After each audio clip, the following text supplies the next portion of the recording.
കാര്യമായ ദൈവവിശ്വാസമില്ലാത്തൊരു മനുഷ്യനായിരുന്നു നിക്കോസ് കസിൻസാക്കിസ്. എനിക്ക് ഏറ്റവും പ്രിയപ്പെട്ട എഴുത്തുകാരനാണ്.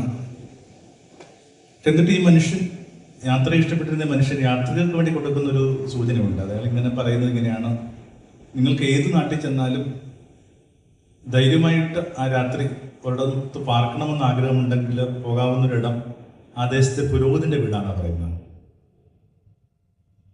എഴുത്തിലൊന്നും അത്രയും ഒരു സൗഹൃദമൊന്നും അയാൾ ഇങ്ങനെ ഇത്തരം മനുഷ്യർക്ക് കൽപ്പിച്ചു കൊടുക്കുന്നില്ല. ഇറ്റേണൽ മാനിപ്പുലേറ്റേഴ്സ് എന്നൊക്കെ ചില വാക്കുകളൊക്കെ ഇത് മനുഷ്യർ ഉപയോഗിക്കുന്നുണ്ട്. പക്ഷെ എന്നിട്ടും കുറച്ചുകൂടി യാഥാർത്ഥ്യ ജീവിതത്തിലേക്ക് വരുമ്പോൾ ഈ മനുഷ്യൻ വിചാരിക്കുന്നു, ഈ പുരോഹിതന്റെ ഭവനം ഏറ്റവും നല്ല ആതിഥ്യം കൊടുക്കുന്ന ഇടമായിട്ട് അയാൾ സങ്കല്പിക്കുകയാണ്. അപ്പം അങ്ങനെ അയാളുടെ ഒരു ഇൻസിഡന്റ് റിപ്പോർട്ട് ഗ്രീക്ക് എന്ന് പറയുന്നത് ഈ മനുഷ്യന്റെ ആത്മകഥയാണ്. അതിനകത്ത് ഇത് കണക്കൊരു അപരിചിത ദേശത്ത് ഈ മനുഷ്യരെത്തുന്നു. പതിവ് പോലെ രാത്രി പാർക്കാനായിട്ട് ആ ദേശത്തെ പുരോഹിതന്റെ വീട് അന്വേഷിക്കുന്നു.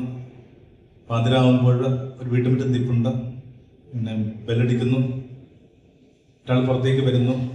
ആവശ്യം എന്താണെന്ന് അന്വേഷിക്കുന്നു. എനിക്കൊരു 5 മിനിറ്റ് വേണമെന്ന് പറഞ്ഞ് അകത്തേക്ക് പോകുന്നു. ഇയാൾ പുറത്ത് നിൽക്കുമ്പോൾ അകത്തിങ്ങനെ എന്തൊക്കെയോ ചില കാര്യങ്ങൾ നടക്കുന്നതായിട്ട് ഇയാൾക്ക് തോന്നുന്നുണ്ട്. മനുഷ്യൻ അങ്ങോട്ടും ഇങ്ങോട്ടും നീങ്ങുന്നതൊക്കെ ഈ മനുഷ്യൻ ഇങ്ങനെ നിഴലിലൂടെ കാണുന്നുണ്ട്. പിന്നെ അകത്തേക്ക് വിളിക്കുന്നു, ഭക്ഷണം കൊടുക്കുന്നു, രാത്രി കുളിക്കാനായിട്ട് പിന്നെ ചൂടുവെള്ളം കൊടുക്കുന്നു, പുലരിയിൽ എപ്പോഴാണ് പോകണം ചോദിക്കുന്നു, പുലരി വിളിച്ചുകൊണ്ടെത്തുന്നു, അയാൾക്കുള്ള പ്രഭാത ഭക്ഷണം കെട്ടിക്കൊടുക്കുന്നു. ഇതൊക്കെ കഴിഞ്ഞിട്ട് ഈ മനുഷ്യൻ അന്ന് നഗരത്തിലൊരു റെസ്റ്റോറൻറ്റിൽ ഇരിക്കുമ്പോഴേക്കും ആരോ ചോദിച്ചു, ഇന്നലെ എവിടെയാണ് ഉറങ്ങിയത്? അപ്പോൾ ഞാൻ ഇന്ന പുരോഹിതൻ്റെ വീട്ടിലാണ്. അയ്യോ, എന്താ അങ്ങനെ? അയാളുടെ മകൻ കഴിഞ്ഞ രാത്രിയിൽ മരിച്ചിരുന്നു. ആ മകന് ഈ അതിഥിയുടെ, ആ മകന്റെ മരിച്ച ശരീരം ഈ അതിഥിയുടെ കൺവെട്ടത്തിൽ നിന്ന് മറക്കാനായിട്ടുള്ള ശ്രമമാണ് 5 മിനിറ്റിൽ നടന്നുകൊണ്ടിരിക്കുന്നത്. വായിക്കുമ്പോൾ നമുക്കിങ്ങനെ പതുക്കെ ഇങ്ങനെ